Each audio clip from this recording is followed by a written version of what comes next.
இயேசுவின் அன்பு சகோதரமே, அக்டோபர் மாதம் 30ஆம் நாள் இன்று இயேசுவின் நாமத்தில் உங்களை வாழ்த்துகிறோம். ஆண்டவராகிய இயேசு கிறிஸ்துவின் அருளும் கடவுளின் அன்பும் தூய ஆவியாரின் நட்புறவும் உங்களோடு எந்நாளும் இருந்து பாதுகாப்பதாக. இதோ இன்று நமது தாயாம் திரு அவையோடு இணைந்து நாம் அனைவரும் புனித டோரத்தி என்பவரை நினைவு கூறுகின்றோம். யார் இந்த டோரத்தி? அப்படி என்னதான் செய்துவிட்டார் தனது வாழ்க்கையில்? வாருங்கள் பார்ப்போம். இவர் ஜெர்மனியில் உள்ள ஒரு விவசாய குடும்பத்தில் பிறந்தவர். இவருக்கு 7 வயது நடந்து கொண்டிருக்கும் போது ஏற்பட்ட இறை அனுபவம் இவரை இறைவன் மீது பற்றுக்கொள்ளச் செய்தது. இதன் பிறகு இவர் இறை வேண்டலுக்கு மிகுந்த முக்கியத்துவம் கொடுத்து வாழ்ந்து வந்தார்.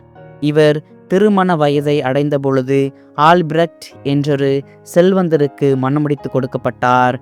அவர் இவரை கடுமையாக சித்திரவதை செய்தார். இதனால் இவருடைய இல்லற வாழ்க்கை மிகவும் துன்பம் நிறைந்ததாக இருந்தது.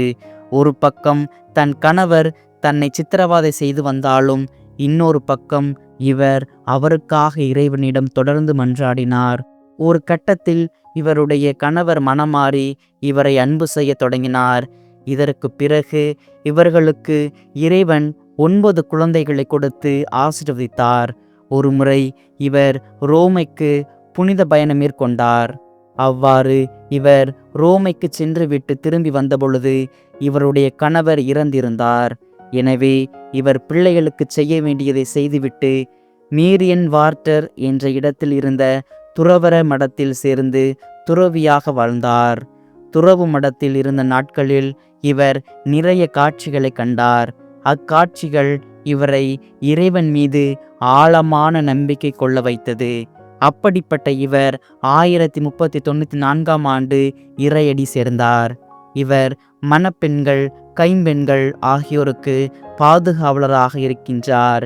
இவ்வாறு தனக்கு துன்பத்தையும் வேதனையையும் தந்த தன் கணவருக்காக வேண்டி அவரின் மனதை மாற்றி தனது பிள்ளைகளுக்குரிய கடமைகளை சிறப்புடன் செய்து புனித வாழ்வுக்கு தன்னை அர்ப்பணித்த இப்புனிதரை கொண்டாடும் நாம் இவரை போல் நாமும் நமது கடமைகளை செய்து புனித வாழ்வு வாழ இப்புனிதரின் பரிந்துரை ஜெபத்தை நாடி நாள்தோறும் நன்மை செய்வோம், இறையாசிர் பெறுவோம்.